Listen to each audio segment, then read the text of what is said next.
திருச்சி மாவட்டம் லால்குடி வட்டம் புல்லாம்பாடி ஒன்றிய பொதுமக்கள் மற்றும் ஓம் நற்பவி பொதுநல அறக்கட்டளை உலக சமாதான மைதானம் இணைந்து நடத்தும் ஆகஸ்ட் 21 உலக முதியோர் தினம் முதல் தினசரி அன்னதானம் இன்று முதல் தொடங்கியுள்ளது. புல்லாம்பாடிக்கு காவிரி தாயை கொண்டு வந்த கர்ம வீரர் காமராஜர் அவர்களின் சிலை முன்பாக ஐயாவின் ஆட்சியோடு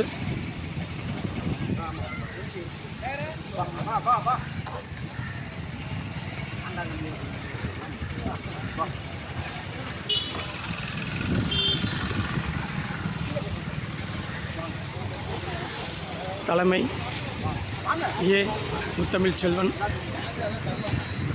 முத்தையா ஃபைனான்ஸ், சிறுகளப்பூர் தொழிலதிபர், புல்லாம்பாடி வட்டார வளர்ச்சி அலுவலர் அவர்கள் தொடங்கி வைத்து சிறப்புரையாற்றினார். நன்றி.